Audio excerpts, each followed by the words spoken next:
Československé vianočné rozprávky sú absolútny bizár. Udus se tím nokem! Co ti šije? Hlupák starý. Posloucháš Justina Bobra? Nekoukám na p***no. Díky bohu. Dorotka. V tomto videu sa pozrieme na 4 vianočné rozprávky, na ktoré si Česi a Slováci nedajú dopustiť. A absolútne ich zdrojstujeme. Začneme hneď s nádhernou rozprávkou, v ktorej sa kriminálnik pokúša vyspať s neplnoletým dievčatkom. Mrázik, alebo mrazík v češtine z nejakého dôvodu. Nebudeme chodiť okolo horúcej kaše. Herečka hrajúca na stenku mala počas natáčania tohto filmu iba 14 rokov. Zatiaľ čo herec Ivana mal 26. To je takmer dvojnásobný vekový rozdiel. Reálne toto bol prvý bosk v jej živote. Určite sa medzi vami nájde niekto, kto si povie, že v Rusku je tento vekový rozdiel v poriadku. Preto aby sme v tom mali poriadok, prosím napíšte do komentára. Sovietske obdobie mohlo povolovať emocionálnosť detí na obrazovkách. Ale čo, veď herec Ivana bol predsa taký milý a švárny junák. Až na to, že ho v realite zavreli na 3 roky do väzenia a potom až do smrti živoril na psychiatrii. Som si istý, že s týmito vedomosťami si túto prekrásnu rozprávku užijete oveľa viac. Hneď na začiatku vtrhneme do akcie, keď na stenkinu nevlastnú sestru Marfu v noci otravujú muchy. A tak macocha pošle na stenkino otca, aby ich odháňal. Teraz mi došlo, že aj ten otec vyzerá nejaký starý na 14-ročnú dceru. Macocha, ktorá má zuby jak čiarový kód, dá na stienke epický challenge. Musí Marfe upliesť pančuchy predtým, než zakikiríka kohút, inak jej kompletne vytrhá vlasy. Ale neleňoš. Páči sa mi, že to 100% natočili cez deň a potom iba stmavili záber. Jedna vec ma zaujíma. Ako to, že v rozprávkach sú vždy zlé iba macochy? Prečo nie sú zlé aj biologické matky alebo otcovia? A prečo tie macochy nie sú hot ako v realite? Vtedy sa dozvieme šokujúcu správu. Nastenka má super schopnosti. Nielenže dokáže kmitať pančuchu nadľudskou rýchlosťou, ale dokonca vie komunikovať so zvieratami a kohútovi povie, nech je ticho. Ten ju však upresní, že zadržať svitanie môže iba slnko a tak odhalí svoju finálnu schopnosť manipulácie časom. Nevychádza. Pozri, ešte musím doplísť pančuchu. A to slnko si povie, že dobre. Tak ako ty chrúst. Hotovo. Počkať, ako to, že tie kohúty nekikiríkali, keď slnko bolo už vysoko na oblohe, ale potom začnú vrieskať ešte predtým, než vôbec vylezie spoza stromov? Vtedy uvidíme nášho junáka Ivana, ktorý sa rozhodol vycestovať do sveta, ale ešte predtým si musí seknúť do tohto dreva, lebo však prečo nie? Až teraz som si uvedomil, aký neskutočný fit Ivan má. Wow, dokonca aj mischief topánky. Stále nič oproti tomuto epickému merču, link v popise. Nie je preto divu, že všetky ženy v dedine po ňom vypiskujú a rozmarín mu ponúkajú. Ivan je však absolútna sigma a kompletne ich ignoruje. Normálne odmietne celý hárem. Fakt, taký Andrew Tate sa oproti Ivanovi môže ísť zahrabať. Keď sa vidím v zrkadle, som so sebou spokojný.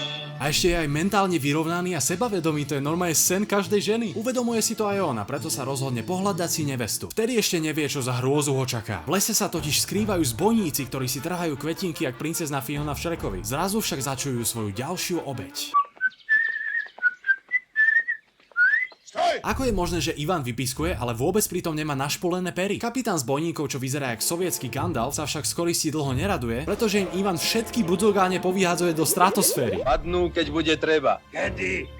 V zime. Pane Bože, to ešte aj Ivan má super schopnosti. Až teraz sa dostal do rozprávkovej krajiny. Takže hento predtým musel spraviť on sám. V magickom kraji stretne Uja hríbika, ktorý ho začne prenkovať svojimi lyžicami. Ako vôbec tie lyžice fungujú? Lebo doslova sa začne teleportovať ešte predtým, než nimi zacvenží. To čo je? Keďže hríbika už nebaví len tak pobehovať po lese, navrhne Ivanovi, že ak ho chytí, dostane epický look s aimbotom. Samozrejme hríbik podvádza a teleportuje sa, ale keď uvidí zúboženého Ivana, sa zľutuje a look mu predsa len dá. Ivan dbá na svoje zdravie, tak sa rozhodne hríbikovi nekláňať a neďakovať mu, lebo by ho chudáka seklo. To ešte nevedel, že hríbika sa narážky na jeho výšku dotkli a rozhodne sa ich Ivanovi oplatiť tým najkrutejším spôsobom. Vidno, že v Sovietskom zväze na scenáristoch jemne šetrili, pretože Ivan doslova nájde tutoriál vyrytý v skale s presnými pokynmi, čo má robiť ďalej. Wow, kde sa hrabe Tarantino s takýmto storytellingom? Tutoriál Ivana privedie priamo k jeho životnej láske. Teraz mi došlo, aké je strašne divné, že tento random chlap v lese potajomky sleduje 14-ročné dievčatko. Rozhodne sa, že najlepší spôsob, ako ju oslaviť, je absolútne ju jumpscarenúť zozadu jak nejaký vrah. Pozri, treba predo mnou utekať. Čo povieš? Nemám čas na takýto rozhovor. Toto je ten najlepší comeback, aký som v živote počul. Reálne ho začne používať, keď ma znova osloví nejaká veštica na parkovisku pred Lidlom. Za to Ivan zo seba po 2 minútach konverzácie vypustí toto. Nastenka. Vieš čo? Vydaj sa za mňa. Ako si prirýchlo. Keď už aj v sovietskej rozprávke ti čaká povie, že je to prirýchlo, tak vieš, že si fakt prestrelil. Som aj pekný, aj múdry. Ale nehodíme sa k sebe. Prečo? Vastať sa neviem. Nastenka je absolútny girlboss, ja odpadnem. Ivan sa len tak ľahko nevzdáva, preto sa rozhodne zastreliť medveďa, aby Nastenke ukázal, aký je big boy. Jej sa to samozrejme nepáči, tak mu dá na hlavu kýbel. Keď mu ho dá dole, však zostane jemne prekvapená. Nastia. Šutí. Presne tak. Hríbik Ivanovi na hlavu prilepil masku medveďa. Páči sa mi, že aj Ivanomu Daberovi zrejme na hlavu dali nejaké vrece, aby znel autenticky. Ivanovi sa však jeho nový chlpatý výzor nepáči a myslí si, že ho Nastienka zakliala. Úprimne sa mu ani nedivím, už sme ju videli robiť oveľa mocnejšie veci. Kde je moja krása? Tak ju preklaje a utečie preč vrešťaci jak Dilino. Expozičný kameň zmení svoj popis, aby mu vynadal, aký je nemták, a dokonca sa tam zjaví aj dubák, ktorý mu povie, že aby sa premenil, musí spraviť dobrý skutok. Ivan sa teda zmení na priemerného youtubera, ktorý chce natočiť charitatívne video po tom, čo bol cancelled. Povedzme, že naháňať ženy po lese nie je najlepší začiatok. Reálne by ma ale zaujímalo, ako v tejto scéne donútili medvedíčata zbierať hríby. Síce je to v tom filme absolútne odveci, ale aspoň je to 1000-krát lepšie ako CGI vo filmoch, ktoré uvidíme neskôr v tomto videu. Ivan sa rozhodne darovať zlaťák bezdomovcovi, ale bohužiaľ to zabudol natočiť a tak aj naďalej zostane chlpatý jak priemerný Rus. Má však jediné šťastie v tom, že Nastienku tak veľmi guilt tripol, že sa na ňo nie len že nehnevá za tie urážky, ale zrazu je z neho jej vysnívaný ženích. Takže páni, ak chcete švárnu nevestu, využite osvedčenú sovietsku techniku zvanú emocionálna manipulácia. Nastia však nie je jediná žena súdca na Vidaj. Macocha Marfe vybavila rande s najkrajším bohatierom v dedine, ale aby prekryla biologické rozdiely, Marfe dá make-up a la Matrioška, zatiaľ čo Nastiu zakamufluje, aby ju nebolo vidno. Bohužiaľ to však nestačí a bohatierová matka dá Marfe za úlohu uvariť im husaciu peče. Hrozné takýto sexizmus. Prečo by mala chúďa Marfuška celý život stráviť v kuchyni? Chytanie husie ide ešte horšie než chytanie ženíchov. A keď ju Nastia zachráni z jazera plného pijavíc, obom sa im zmije make-up. Presne pre toto treba zainvestovať do vodeodolného. Potom vás bohatier nikdy neprekúkne. Zavolá Nastenka. Medzi tým Ivan pomôže slepej babke prejsť asi 40 km, ale napriek tomu sa nepremení na človeka. Režisér mu teda povie, aby niečo robil, a tak sa začne váľať po dreve a vrieskať. Všimne si však babkinu palicu a rozhodne sa jej ju zaniesť. Konečne spravil dobrý skutok bez toho, aby myslel na seba. Hríbik ho teda rozkrúti ako postavu z The Sims a okrem zmeny vizáže ho teleportuje na to isté miesto, kde stretol Nastienku. Niga nič mi nepomôže. Na nešťastie horší orientačný zmysel ako Ivan má už iba James May. A tak len mesiace blúdi lesom a vykrikuje Macocha zatiaľ donúti deda, čo vyzerá jak majster Shifu z Kung Fu Pandy, aby Nastienku odviezol do lesa a nechal ju tam zamrznúť. Ten sa jej však rozhodne postaví a aj keby ho umučila a Nastia zoskočila sama. Ivan je už z hľadania zúfalý a tak sa obráti na čiernu mágiu. U mne čelom k lesu chrbtom. Lesu čelom k Ivanovi chrbtom. Babe Jage sa nepáči, že Ivan hompála chalupou, preto na neho pošle hovoriace stromy zo Šreka. Po tejto extrémne akčnej scéne ho vyhodia do chalupy, aby ho Baba Jaga upiekla. Ivan jej však povie, že ho ešte nikto na lopatu nekladol a do pece nedával, preto by mu celkom bodla názorná ukážka. A samozrejme na to Ježibaba skočí. A vy zmiznite, lesnivci! V 50. minúte filmu sa konečne objaví postava, po ktorej je pomenovaný. Zaujímavé, že keď Mrázik mrazí stromy, tak okrem snehu na ne vylezú aj šišky. Skoro ako keby aj on dokázal manipulovať časom. Vtedy však Mrázik objaví niečo, čo prekvapí aj jeho. Kde sa tu vzal taký krásny zjav? Domu. A je ti teplo, dievčatko? Teplo. Ešte ti je teplo. Ozaj je mi teplo. Dobré si ty, dievča. Dobre, veď mu doslova klamala. Toto nikdy nepochopím. Prečo Nastienkine nehorázne a očividné lži sú chválené ako skromnosť, zatiaľ čo Marfa je za úprimnosť hodnou mníšky potrestaná a zosmiešnená. Vtedy sa však stane niečo strašné. Dáti. Som si istý, že Mrázik si túto zbraň hodnú zloducha bude po zvyšok filmu strážiť. Minimálne lepšie ako Nastienku, ktorá je na pokraji smrti. S Bohom môjho Mrázi. Mrzne. Čo? Milujem tieto hlášky. Mrázik našťastie privolá svoje self-driving Tesla sane a s Nastienkou s Nastienkou sa vyberú do jeho chalupy. Je ti teplo? Počkaj, čo? Počuli ste to? Je ti teplo? On povedal, je ti teplo. A reálne v slovenskej verzii nechali kúsok českého dabingu. Určite len zabudli nahrať túto jednu vetu a povedali si, že to si nikto nevšimne. Páči sa mi, že úplne rovnako ako Mrázik na Nastienke, aj Baba Jaga dala Ivanovi kožuch a automatické sane, ktoré ho dovedú k Mrázikovej chalupe. Vtedy si ale spomenie, že mala byť záporákom tohto filmu. A tak pošle svojho kocúra, aby zavraždil Nastienku, nech je Ivan smutný. Pane Bože. Našťastie Nastienkin pes Ťapko, ktorého odmietam volať Ťapko, lebo to znie jak Paťko, túto katastrofu vycíti a rozbehne sa Nastienke na pomoc. Dokonca aj Ivana vyťahne z 3-metrovej diery. Tie zvieratá sú v tomto filme reálne inteligentnejšie než ľudia. Sranda ale je, že žiadne z nich nevie rozprávať okrem kohúta z nejakého dôvodu. Mrázik nechá Nastiu vládnuť v jeho dome, zatiaľ čo si ide poobzerať stromy, či im neublížil mráz.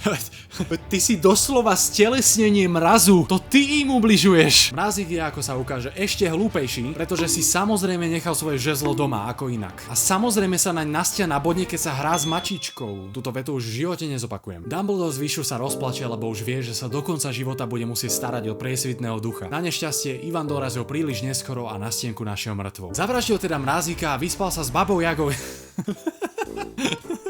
Srandujem. Požiadajú o odpustenie a samozrejme, že len tak rozmrzla je Kapitán Amerika, však prečo nie? Toto však stále nie je koniec, pretože sova poradí babe Jage nový plán, ako ich oboch zavraždiť. Medzi tým macocha Šifuovi vyčíta, že sa zbavil céry, lebo teraz tam nemá kto upratovať. Však to bol tvoj nápad. Ja fakt netuším, prečo si ju vlastne bral. Všetci muži na svete sú sprostí, ale ty si ten najsprostejší. Čaká ich ozajstné prekvapenie, keď Nastia zrazu stane z mŕtvych a objaví sa s dvojnásobne starším junákom po boku. To je môj ženich, Ivan. Dokonca od mrázika dostali žele cukríky ako darček zlaté. Pri pohľade na tieto dve hrdličky dedinčania zdisujú Marfu, že vyzerá jak knedlia a tak sa ich rozhodne zbiť. Vyžnite, čo je tu kino? A ja chcem ženich. Ten drahokam, chcem.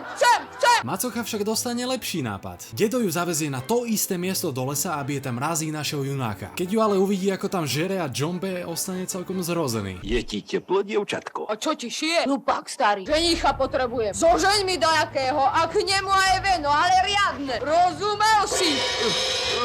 OK, Marfa je extrémne badass, však ho doslova zložila. Baba Jaga si najmä živoriacich zbojníkov, aby prepadli nič netušiacich novomanželov na ich ceste niekam, neviem kam vôbec idú. Chúťa na stienka je unesená a priviazaná ostrom, ale Ivan sa len tak ľahko nedá, má superschopnosti, nezabúdajme. Metlíčka moje auto! Fakt povedala moje auto? Našťastie všetky budzogáne, ktoré Ivan pred pol rokom vyhodil do vesmíru, sa rozhodnú spadnúť presne v tento moment a všetkých zbojníkov zachlomaždia. Budem dobrá! Len kto ti uverí? Konečne ale uvidíme, aké dary dal mrázik Marfuši a dal jej prasce. Úprimne, keď sa tak nad tým zamýšľam, prasce sú v tomto svete reálnym zdrojom obživy. Zatiaľ čo drahé kamene by človeku akurát tak nakreslili terč na čelo, ako sme aj mohli vidieť, takže možno nakoniec Marfa neobyšla až tak zle. Ale hlavné je, že Šifu sa konečne stane pánom domu a nenechá si rozkazovať od hentých dvoch ochechulí. Dokonca ich ani nepozvali na svadbu. Najšokujúcejším ale je, že nezavolali ani mrázika. Pritom vo filme doslova hovoril, že sa teší, ako si tam zatancuje. Prvýkrát tu máme nový segment, kedy každý vianočný film ohodnotíme v tier liste. Fascinujúcim je, že v tom istom roku 1964 vyšiel aj film z minulého videa, kde Santa Claus bojoval proti mimozemšťanom. A musím povedať, že v tomto prípade jednoznačne Sovietsky zväz vyhráva nad USA. To sa ani nemusíme baviť. Mrázik je síce bizár, ale zároveň je to absolútne geniálny film, ktorý by mal každý vidieť. Čo sa však nedá povedať o tom nasledovnom. Vánočný kameňák. Toto bude ťažké. Pre tých, čo neviete, séria Kameňák je postavená na tom, že jediné, čo postavy hovoria, sú vtipy. A nie, nemyslím vtipné hlášky a situačný humor. Myslím fakt old school staré vtipy o blondínach, policajtoch a podobne. To je doslova jak zostrih Petra Marcina v neskoro večer. Výborne, oni sa už ani nesnažia tie vtipy vložiť do príbehu. Proste ich tam iba napíšu ako text. A ani pri samotnom natáčaní sa nesnažia. V tejto scéne si týpek capne horčicu na chleba, ale o sekundu na to tam nie je capnutá a tak ju tam capne znova. Ale teraz s pofiderným sound efektom. Hej no, sound efekty sú doslova pliagou tohto filmu. Veď tu sa snažil zahrať odfúknutie dymu z pištole, prečo tam pridali pískanie? Podľa mňa strihač v zúfalstve za každý vtip pridal absolútne šialený pazvuk, nech aspoň trochu vyplní to trápne ticho. Vtedy stretneme starostu, ktorý je kot. Starosta je kot. Za tohle dostanete pokutu od radnice. Já moc dobře vím, který starosta je kot. Jeho hlavným cieľom v tomto filme je postaviť skokanský mostík, lebo si chce skočiť na lyžiach. Myslím, že by ta socha mohla být jezdecká. To fakt tam mohli pridať sound effect koňa, lebo hovorili o koňoch? Ja sa reálne obávam, že toto nezvládnem. Jediné, čo ma donúti pokračovať, je keď v tomto momente dáte odber. Ďakujem. Zamrznuté Vianoce, čo sme tu mali v minulých videách, sú absolútny brainrot, ale to bol aspoň omyl. Chceli spraviť niečo pekné pre deti, ale vyšla im z toho nočná mora dobrá akurát tak na mučenie vojnových zajacov. Problém Kameňáku je, že oni sa reálne snažili byť vtipní. Po rasistickom vtipe o Vietnamcovi uvidíme toto. Baby! Posloucháš Justina Bobra? Nekoukám na p***no. Díky bohu. Syn policajta príde do nemocnice za dedom, ktorý na neho prepíše istý podnik pre dospelých. Na nešťastie v tomto bordeli je doslova bordel a pofiderné staré mrochty odtiaľ odháňajú zákazníkov. A tak sa títo junáci musia pustiť do úprav. Tu sa úplne nádherne ukazuje jeden z najväčších problémov tohto filmu. Doktor začne typkovi recitovať vtip a hovorí mu, že jeho žena bude odteraz naveky v kóme a bude sa o ňu musieť do konca života starať. Kdybyste se teď viděli, jaký máte vyplašený výraz. Dělal jsem si srandu, nepřežila to. To by bolo celkom funny, keby mal ten týpek naozaj vystrašený výraz. Ale to má úplne V živote som nevidel neutrálnejšiu reakciu. Ja zošalím z tohto filmu, fakt. Reálne dúfam, že tie ďalšie dva nebudú také katastrofálne. Starosta Pepa Vidra už trénuje na svoj epický skok, avšak miesto, kde chcú skokan postaviť, je čírou náhodou chránená pamiatková oblasť. A tak sa na mopede vyberú do Prahy za Milošom Zemanom. V rodine policajta Dajdáčeka sú ale oveľa väčšie problémy. Jeho žena nie je veľmi spokojná s jeho výkonom v posteli, na čo dokonca ich deti začali stavkovať. Opýta sa teda veštice, čo má robiť, a táto fejková Jolanda jej poradí dať mu modrý prameň na povzbudenie. Čírou náhodou si dedo v nemocnici schováva poslednú ampulku na svete a tak mu ju naleje do pitia. Z nepochopiteľného dôvodu si ho však položil do sprchy rovno vedľa šampónu. Kto si nesie pitie do sprchy? Však sa napieš zhora. A tak mu narastú gigantické vlasy, prečo nie? Vidra sa chystá navštíviť prezidenta, počkaj, to je Láďa Hruška? Páči sa mi, že si na túto scénu museli vymyslieť návštevu somálskych veľvyslancov, len aby tam mohli strčiť 3 vtipy o Somálcoch po sebe, bez akejkoľvek sebareflexie. Reálne rešpekt. Zeman je samozrejme vyzobrazený ako najväčší alkoholik a z nejakého dôvodu ho volajú Bobr. Zdravstvuj, Bobr. Bobr a Vidra? Vážne? Najdivnejšie však je, že keď po jeho vtipe nastane trápne ticho, tam musia pustiť tento nechutný chipmankovský smiech. Ona všem vyhovuje, jenom jemu ne. To je normálne evolúcia sitcomov, ale smerom späť. Našťastie po zopár panákov vymaže ich kope z Fondu národných pamiatok. Jupí. Škoda, že si to o 5 minút rozmyslí, lebo ho Greenpeace si obmekčili. Inak povedané vytriezvel. Takže celá táto storyline bola absolútne zbytočná. Znova sa vrátime k junákom, ktorí pre svoje ľahké devy zoženú pohrebáka, aby ich nalíčil, nech nevyzerajú jak živé mŕtvoly. Čo sa im veľmi nepodarí, ale hej, aspoň tam majú otrasnú kapelu. Medzi tým dvaja policajti naháňajú mafiána na úteku, ale keďže je veľká zima, policajtka povie policajtovi, nech je strčí hlavu medzi nohy a použije ju ako čapicu. Flirtovanie level milión, fakt. Zeman sa Pepovi aspoň trochu odškodní tým, že mu na námestie nasype dodávku plnú snehu. Konečne teda môžu postaviť skokanský mostík, ku ktorému prídu, potom si v strede námestia dajú na seba masky Mata a Pata. To znelo divne. Pata a Mata, aby ich nikto nespoznal a nakoniec aj tak neskočia, lebo v nich hovno vidia. Jeden z junákov z bordelu príde za doktorom kvôli tomu, že má penis ako malé dieťa, ale potom doslova zistia, že ho má o veľkosti malého dieťaťa. Ja mám fakt chuť to ukončiť. Našťastie mu to môže prísť vhod, keďže do bordelu im príde zájazd učiteľiek, pre ktoré je treba spraviť program.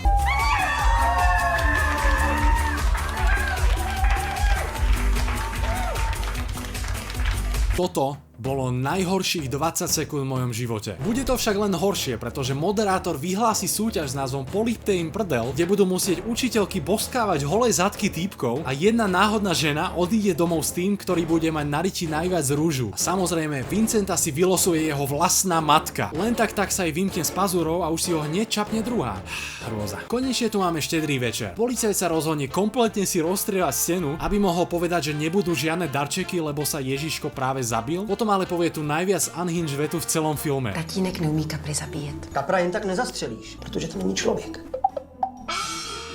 Starosta zahájí vianočný koncert. Prekazí ho však babka z radnice, ktorá kompletne vyskratuje elektrínu, lebo sa jej nechcelo mrznúť na recepcii. Hrôza, akí sú tí dôchodcovia fajnoví. Našťastie všetci obyvatelia so sebou nosia sviečky a tak môže koncert začať aspoň akusticky. Starosta babku odpojí, zahájí obrovskú party a skočí ten najmenší skok, aký sa len dá. Jediný dôvod, prečo tento film nedáva na kentus, je, že humor je subjektívny a niekomu táto abominácia reálne môže prísť vtipná. Ja však po tomto filme a po titulkovej scéne so Zemanom mám chuť dopadnúť jak Ježiško. Čo je celkom vtipné, pretože náš ďalší film je práve o ňom. Andiel páne. Tento film sa tvári ako tradičná česká rozprávka s čertami a rytiermi. V skutočnosti je to doslova Mrázik 2. Fakt, skúste si všimnúť všetky tie detaily, ktoré sú ale že absolútne okopírované. Dokonca aj hlavná postava má vlasy ako Ivan. Našťastie aspoň vizuálne efekty sú oveľa horšie ako pred 60 rokmi, keďže nebo, v ktorom aniel Petronel býva, vyzerá jak z filmu Amazing Bulk. Okrem Petronela tam bývajú aj Svätá Mária s Ježiškom. Počkať. Prečo nie je Ježiš vo svojom ukrižovanom stave? Veď sa narodil na zemi a do neba sa vrátil až v dospelosti. Tak prečo je zrazu dieťa? Dokonca sa ide hrať s malým Judášom. Tak môže Ježiš Kristus anielovi strkať prsty do zadku? To čo je za film pre Boha? Z ničoho nič sa tam zjaví Mikuláš a kričí, nech mu Petronel pomôže. Ale v momente, ako mu pomôže, ho pošle do riti. Už teraz ten film milujem. Inak páči sa mi, že nebo je tu doslova iba jeden polorozpadnutý dom na greenscreenových oblakoch. Tak akože posmrtný život nevyzerá tak ružovo. Petronel je ešte neschopnejší, než si možno myslíte, pretože vysype plech s vianočnými mašketami. A vtedy ho jumpscarene Boh. Pane Bože.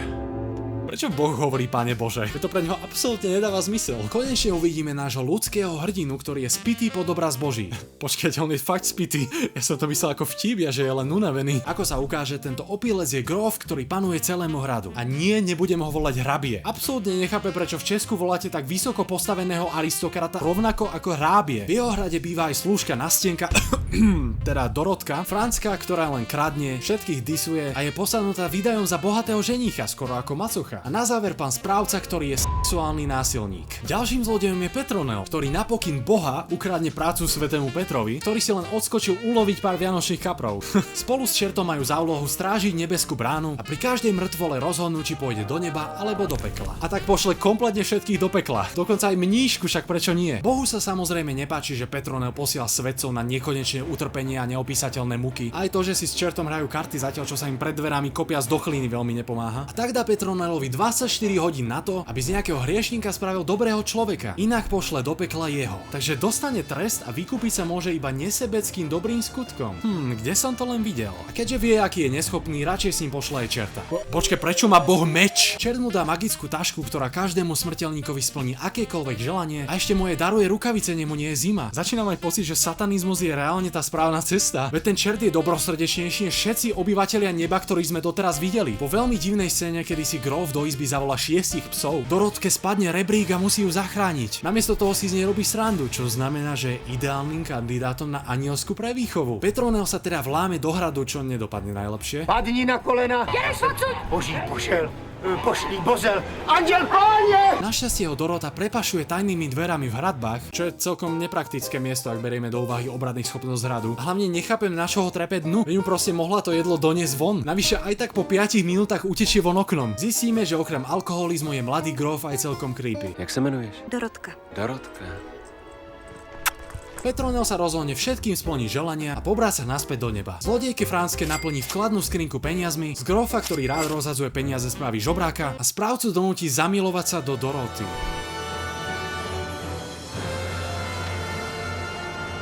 Tento film začína byť čoraz viac temnejší. Správca sa však svojej lásky len tak ľahko nevzdá. Preto sa rozhodne ukúť diabolský plán, ktorým Dorotku donúti, aby si ho vzala. Prikáže Franskene všetko svoje nakradnuté bohatstvo schová v Dorotkinej izbe, aby ju potom mohol obviniť a poslať do väzenia. A jediný spôsob, ako sa odtiaľ dostane bez verejného výprasku, je, že sa za ňo vydá. Pane Bože, on je diabolskejší než reálny diabol. Čírov náhodou do toho istého väzenia zavrú aj grófa, pretože si mysleli, že ukradol svojho vlastného koňa. Keďže sa ale premenil na medveďa teda chlpatého žobráka, absolútne nikto ho nespozná a tak ho na druhý deň čaká poprava. Petronel čaká na nebovzatie, keď sa mu však zjaví panna Mária s príliš veľkými očami a bez otvárania úst mu povie, že kompletne všetko dopal. Preto sa vyberie zachrániť Dorotku, ale na nešťastie súhlasila so svadbou, napriek vyhrážkam znásilnenia. A tak bežia snehom hore dole jak Ivan, aby aspoň vyslobodili grófa. Petronel sa pomodlí svätej Barbore, ktorá mu za to odomkne stenu do väzenia, jak na nástupišti 9 3/4. Napriek tomu, že čert má byť inteligentný, Je to síce padlý anděl, ale ne na hlavu. Děkuju. ich teleportuje 30 mil ďaleko, lebo nechápe iróniu. Pane Bože, toto je reálne najtmavší film, aký som kedy videl. Aj Game of Thrones pri tomto vyzerá jak svetelná show. Na druhú stranu, aspoň to konečne vyzerá ako reálna noc a nie prefarbený deň. Našťastie sa Petronel pomodlí svätej Lucii a ona v momente posunie čas. A dokonca tam aj zakikirika kohút, toto už nemôže byť viac ako mrázik. Správca sa už teší a chystá svadobnú hostinu, zatiaľ čo Dorotka je v hlbokej depresii, o môj Bože. Zadělat na 200 koláčů,